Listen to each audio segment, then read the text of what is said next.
Naki, welcome to the Group X podcast. It's good to have you here. Thank you, Tony. I really appreciate the opportunity to come and have a chat with you.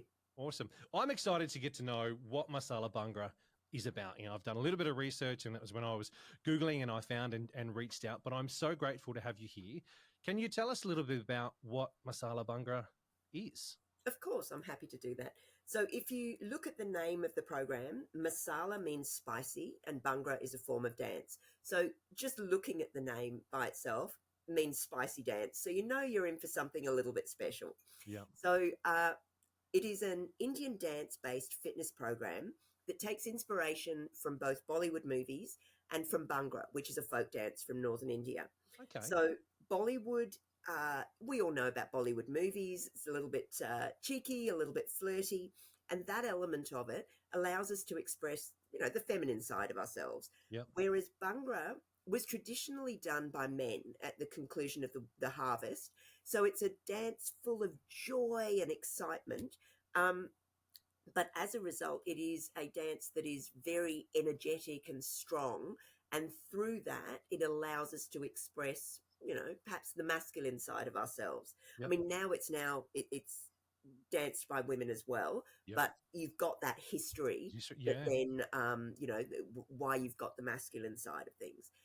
So, between the two elements kind of gives you everything, really. Totally. I love the fact that there is the history of the community, or that vibe that's around what it is. To me, being able to bring that into fitness, I think, is absolutely fantastic. How did it come about? Where did it all come from? Where did it start? I'm glad you asked. So it's been around for about 23 years. The program was developed by a fitness professional called Serena Jain, who lives in New York. She is an American of Indian descent. Through a personal family tragedy, she felt the need to try to develop something that would encourage people to move in a very accessible way. The program is something that anybody can do, all ages, all abilities. And so she developed this program, but she also wanted to pay homage to her cultural roots. So that's why she took these two elements and brought them together in a program that would then be able to be shared it very easily. And in fact, since she developed the program, it's not only gained a lot of traction in the US, but also in pockets of Europe, and very surprisingly in Japan, in the Middle East, and Malaysia. It's sort of very, very odd to see where it's gained traction. And of course in Australia. Sorry, I should have mentioned that as well. Yeah. And we're going to help get it out here in Australia more. But Japan, that's really, that intrigues me, that an Indian inspired program is actually working really well in Japan. I love that, though, because it shows the diversity, and also the market that it's capturing doesn't just need to be from within the community. It can be 100%. anything.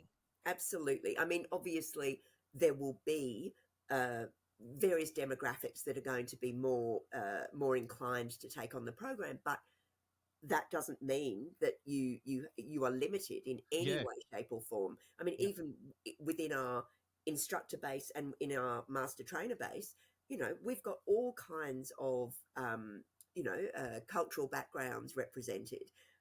So it's great to see that it's a program that has such wide appeal. That was something I looked at the website earlier on this morning before our chat, and the instructor base that's actually on there. Now, I don't mean this to sound bad in any way, but I was shocked, because I'm new to the understanding what the program is. But the amount of trainers, master trainers that you have and presenters that you've got on that website is huge. And as you said, the diversity of nationality that's on there as well just made me smile, because it's inclusive, the inclusivity for everybody. It's not just the Indian culture. It's I could do it. I could go and do it. And I think that's the thing that I love about so much about understanding it, is that it is open to absolutely everybody. Absolutely. And I would love to see you doing a class sometime, Tony. There's a challenge that's been set mate, there. Take it as you will. It might take me a little bit of time, but you never know. You never know. People are get into it. Well, next time you're in Melbourne, I will. Look, I've got family down in Melbourne, and we'll be down around Christmas. So you just never know. You may get a phone call, and okay, we'll see how counting it goes. on it. I love the music as well. I jumped onto Spotify this morning and just typed in Masala Bhangra, Mhm. and a playlist came up. Now, the music is not my normal music that I would listen to, but I'll be honest and say I listened to maybe 20 to 30 seconds of most of the tracks, and I started smiling. Mm. It's something, as you said, with the Bollywood side and the Bhangra side, it captivated me to sit for a little bit longer of a normal music that I'd normally skip past, Mhm. to go, wow, there's something in this that, as you said, makes you want to move. I think there's also that joyful element because, as I said, Bhangra was historically danced, as a dance of celebration, and you've got this drum beat that goes throughout the music. The drum is called the dole, big drum, and you keep getting this beat that goes throughout it, and it's quite hypnotic. Yep. It you sort of That's what gets you moving, but it also makes you feel joyful. So that those two elements. So traditional Bhangra music is wonderful in its own right, but we've also got a very skillful mixer, shall we say, DJ, in amongst our master trainer group, and he puts together a fantastic mix of music sort of once every quarter that's released to all the instructors, and that even includes some elements of current music. So it means that you've got that familiarity. You might hear something and you go, "Hang on a minute, I know that song." That's In yeah, amongst the Bhangra beat, so it's yeah. very cool. This morning, listening, there was something that sounded very similar to an Ed Sheeran track. Hmm. And that's why I started to smile. I was like, hang on a second, this is wow. Okay, I can gel with what's happening here because I can understand that whole concept of familiarization, but the whole it's different in Mm, itself on what it actually is, which I believe would be one of the big attracted points for instructors and also for members coming in absolutely. as well. Yeah, Yeah, no, the music I think is whenever you're talking about a dance-based fitness program, the music is key. The music is obviously the driving force behind the program, yeah. and so it's very important to get that right. And I think we're very lucky that we have got this wonderful source of music to help us with our classes. This is the Group X podcast. Yeah. How did you get into Masala Bhangra? How did that Uh, eventuate for you? Oh, that's a nice story there, Tony. So I have been teaching dance-based fitness for 10, 12. I've lost track now, but Yep. a number of years. I was very lucky that one of the master trainers from India happened to come over to Australia, and they ran a master class. Sorry, that came out wrong. A master class, Yep. which I was fortunate to be able to participate in, and instantly I was hooked. I just said, "This is such a great program," because it was easy to do, but I felt like I was getting such an amazing workout, and I Yeah. thought, wow, this is fantastic. Um, it wasn't for a couple more years before Serena Jane, the creator of the program, happened to come over from New York, and she ran an instructor training here. I was probably the first person to sign up. Yep. Said, right, this is it. I'm doing this, and I haven't looked back. I then kind of got into the hustle mode because it doesn't have the marketing behind it in the same way that other dance-based programs may have. Yep. Yep. Um, it was one of those things that I kind of went to the gyms that I was at and said, look, we've got this wonderful program. Give me a shot. Let me do it as a special one-off, and see how members take to it. And it was, sold out. It was, everybody came and everybody loved it. And it was just, we haven't looked back from that point. Yep. So gradually, so that was 2016. Okay. Yep. So since 2016, we went from one class. We now have 11 weekly classes in the southeast suburbs of Melbourne. So Brilliant. it's fantastic that we've been able to get to that point. Obviously, it has taken a long time, and it would Yep. be nice to see the program grow at a faster rate. Yep. Which is why I'm so grateful to have this opportunity to chat with you, because I Yeah. think that will give us an opportunity to make it a little bit better known. Yep. No, I love the fact that now when you say that it's in southern Melbourne or the southern areas of Melbourne, um, in chains, or is it run sort of like in community halls, that concept? How is it? Both. Where? Yeah, we've got it started off in gyms, Yep. And we've now got representation in a number of different gyms, not just chains of gyms, but other ones that independent ones around. Yep. And I personally also have one in a community centre. So, Okay. so So it can be between run. It can be run anywhere. oh, Yeah. absolutely, very easily to do, very easy to do. I like that. I think that's I would say a selling point for the program. You know, if I was to try and help you push promote it here, that it can be done anywhere. It can be done in gyms. It can be done in halls. It can be done virtually anywhere. You know, if you're running it in the school hall or the community hall, wherever it may be, the fact that it can be done in that way, I think is yeah, fantastic. I think there needs to be more programs like that available to us all, especially, you know, since what happened over the last couple of years. We won't talk about that Thank thing. you. Yep. Glad you're avoiding that. But it's gone. But I think that sort of led us in our industry to look at different things, look at different ways to be engaged, and as you're saying, with the community, getting them engaged and being able to do something as well, I think is, yeah. I mean, I might be biased, but I always think that anything that involves dance Yep. is always going to be a winner because, you know, people dance of their own accord. You know, people dance around their own kitchens. And I think having that opportunity to dance in a community type setting, you know, whether it be in a gym or a community hall or whatever, but dancing with others always creates that wonderful energy that I think, you know, that there needs to be more of. Yeah. Were you involved in the fitness industry prior? So yes, so since 2011 was my you know, sort of first foray into group fitness. Prior to that, I'd had several other careers, and to be honest, this was only supposed to be the filler. Because I was working as a freelance writer and a freelance photographer, and both of which don't have consistent work. So, you know, I thought, you know, find something to you know, the plan B, the filling in, you know, fill those troughs in the normal thing, and then it's just taken off from there. Awesome. Which is you know, fantastic. Yeah. Haven't looked back. No, absolutely. Yeah. Brilliant. It's So tell us.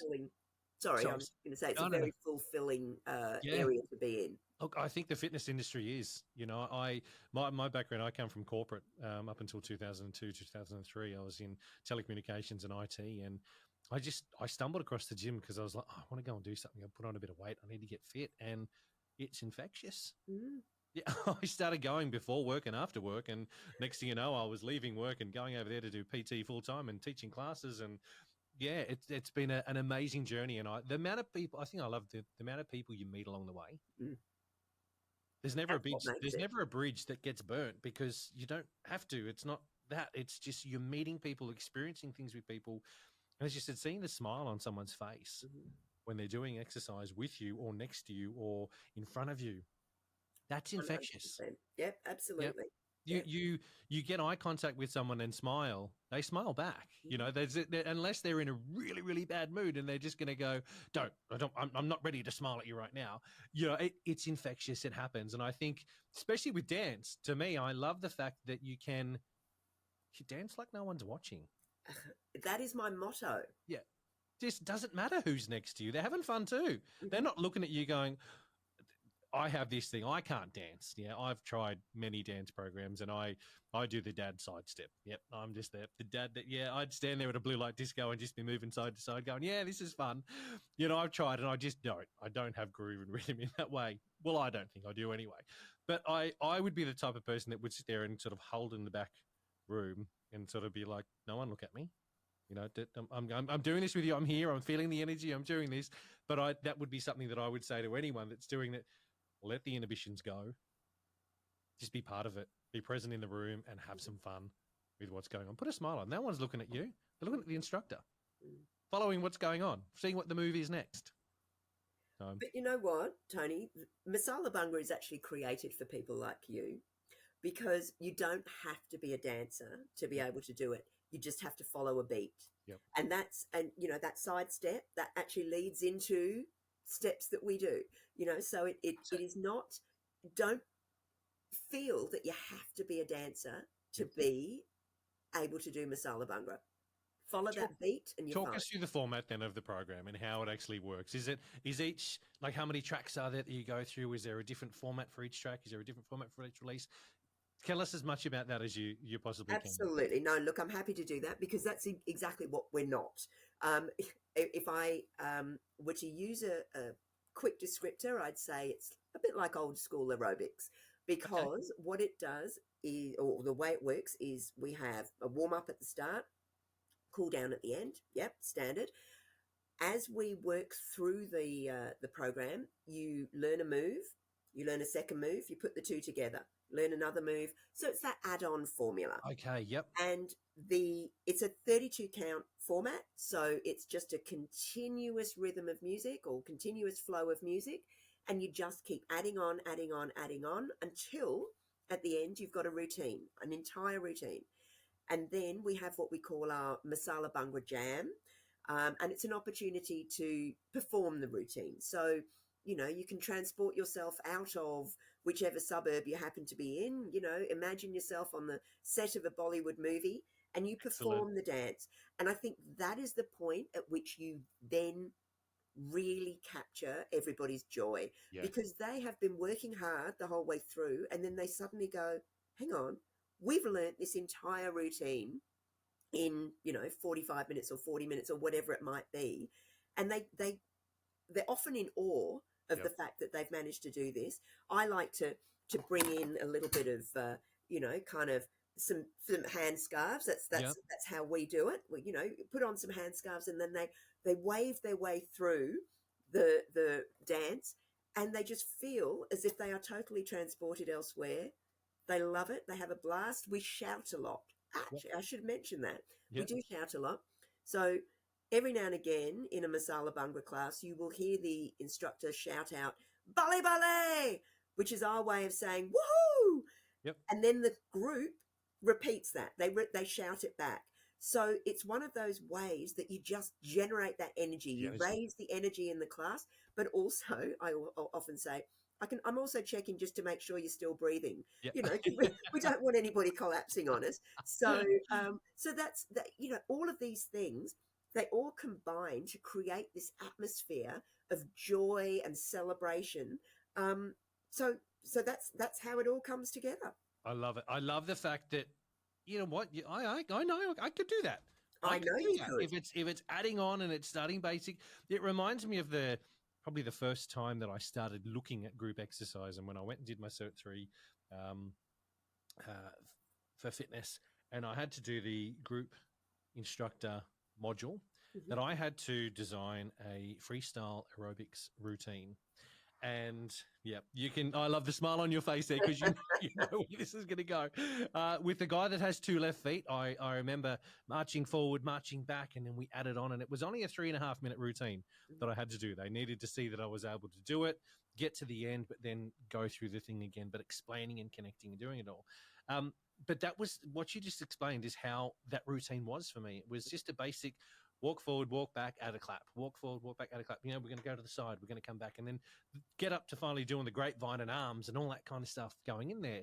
But it was that layering Mhm. process, which, if I take myself back 23 years ago, that's where the basics really began Mm. for our industry. That's the most complete and easiest form for instructors to teach, but also for members that are brand new Mm. to doing any form of exercise to be able to pick something up and feel confident in what we're doing. Absolutely. I think that confidence is so key, because often with other forms of dance fitness, you've got a routine, which is what you were asking me about earlier. You have a particular track, you have the routine for that track, and then all of a sudden you move on. So people have only just about got it, and then there's something new that they've got to seize on. Yep. Whereas this gives them that feeling of familiarity and comfort, and that's where the confidence comes from. Yeah. So, how many tracks would there be in a class? And how long does a class go for? So look, generally you'd go for between 45 minutes and an hour, just depending on what the schedule is at the venue that you're teaching at. Yeah. Most of my class, all of my classes are an hour. So you'd have your 5-6 minutes or so of warm up, Yep. Then you spend 45 minutes doing your layering. Then you've got your 4 or 5 minutes of your celebratory jam at the end. Yep. And then you cool down, and then everybody goes home and goes, wow, that felt good. I love it.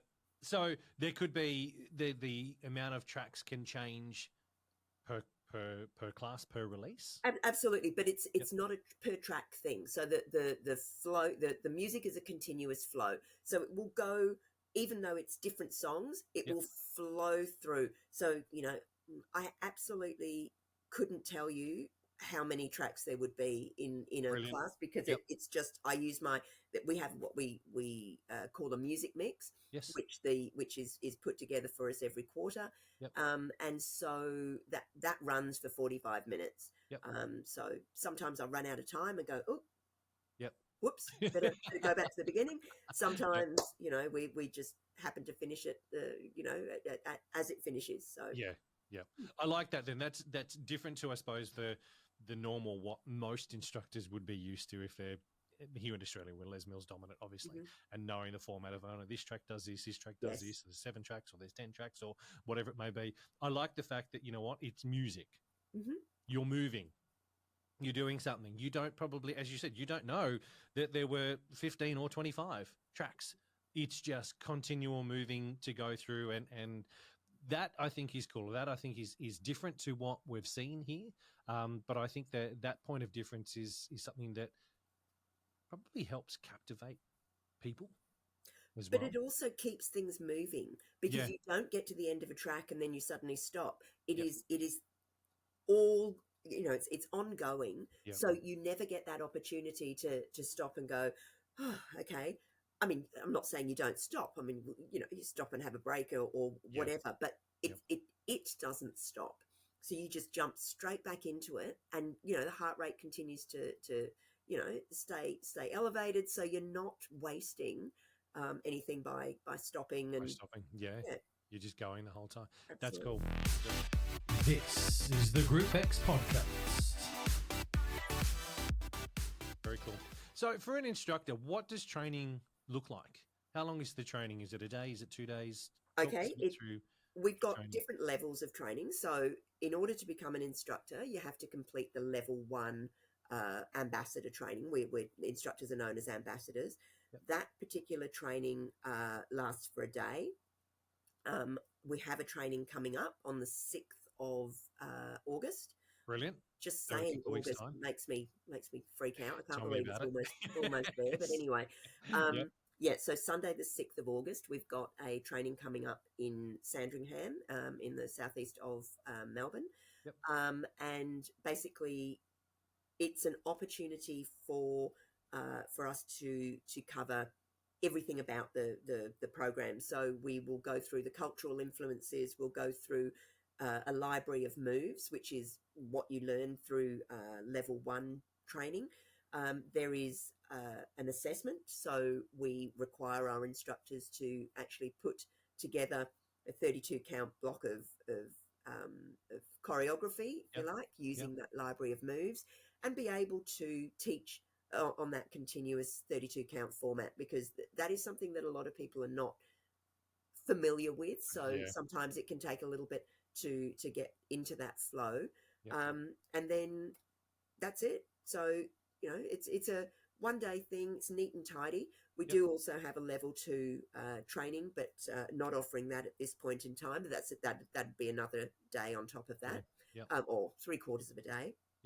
The beauty is that with that level 1 training, there are it's recognised by AusActive, so there are 6 CECs associated with that, which is always handy. And as the Australian Master Trainer, I always try to mentor any new instructors as well. So once you've completed that training, you're not out there on your own. I will always try to help you, get through that kind of introductory phase. Often people come and team teach with me, perhaps taking on the teaching of a particular element of the class or of the routine, just so that they become familiar with how to teach it in that group exercise format. And then then they're fly free, which is great. You know, I always get very excited seeing instructors go off and find their own classes and you know, then bring their own flavor to it. You know, Yeah. because everybody teaches slightly differently. Yeah. I mean, that's a fact. You know, Yeah. we're not robots. We're not all going to teach exactly the same Yeah. way, and that's the beauty of it. Yeah, that's what I was going to say as well. I think the uniqueness of an instructor to be able to bring their own passion and their own flair to something instead of just mimicking what they're seeing on a masterclass filming. Yeah, to be able to understand that, grasp that, but then come in and actually do their own flavor. Yes, you're following the routines, you're following what you've got to, but you need to have your personality in order to connect with who's in front of you. And it's that whole teach to who's in front of you, but make sure it's you that's being real as you teach. Oh, absolutely. The authenticity of an instructor is so important. You know? Yeah. All right, the releases, the quarterly releases, or is it quarterly releases? Yes, it is. Yeah. It is. So a new release will come out every quarter. Yeah. What format does that come out in? Is that... Okay, so that's only released to instructors. So you have to have completed the Masala Bhangra instructor training, the ambassador training, after which you get the opportunity to join the ambassador network, it's called. So it's like any registration that you would have with any fitness program. So basically there's an annual fee, which is, you know, very reasonable, you know, in comparison with other programs. And with that, once you've paid that annual fee, every month a new song is released. So it's called the Song of the Month. There you go. That makes it easy. Which we can use as our jam tracks, so that we have that as our kind of party track at the end of the class. Yep. There is a new move of the month and a new choreography of the month. For anyone who struggles to put choreography together, that's a great opportunity, because then you can look at that and go, oh, okay, it's already been done for me. I can take that and use that in my classes. So those are accessed or are released to instructors every month at the start of the month. The library of Move of the Month always sits there. It is accessible forever. Whereas the song is released for a period of time. You then download it during that period, and then it disappears again, ready for the next song of the month. But the quarterly music mix is released, as it sounds, once a quarter. And then that also just sits there for a period of time. I think it's a couple of weeks for you to download, and then you can use that in your classes. So it's so let's say resources. Let's say Tony does this module training coming up on the 6th. Sorry, I'm not laughing at you. I'm just envisaging you at the blue light disco side to side. No, I'm kidding. You can do this, Tony. You're okay. It's okay to giggle, because I tell you, I am too. The thought that, you know what, I would love to actually see a class get done, and you just never know. As you said before, when I'm in Melbourne, I may just counting on it. This is the Group X podcast. The music releases. Yes. So if I go and do my training on the 6th, what release do I get? Do I get one that's current, that's already behind, or the one that's coming? No, you get the next one that's coming up. So where are we? August. So you'll get the August song of the month, the move of the month, and the choreography of the month. But the next quarterly music mix wouldn't be until October. But we would, you'd obviously get access to something. There would be, I believe there's a sort of a bonus one that sits there. So once you join the Ambassador Network, you would always have access to a music mix that will then give you something to work with, to be able to teach your classes. We'd never, leave you high and dry. Now, I suppose what I'd like to find out from you as well, what message would you like to get across that I can actually help with the whole thing here? Is there a message that you'd like us to go down a path you'd like to go down, a topic that you'd like us to? I think what would be great to see come out of this is more people being open to trying something new. Because the name Masala Bhangra is not as well known out here as some other dance programs. I think it's been very difficult, certainly from a marketing perspective, to try to get people engaged in the program. I think once they do it, they see the value of it. The number of people who come to a class, and even instructors who come to the class and they go, oh, I just wanted to give it a go. And then they go, wow, this is really great. Yep. So experiencing it is really the only way to be able to, know the benefits of it. Yep.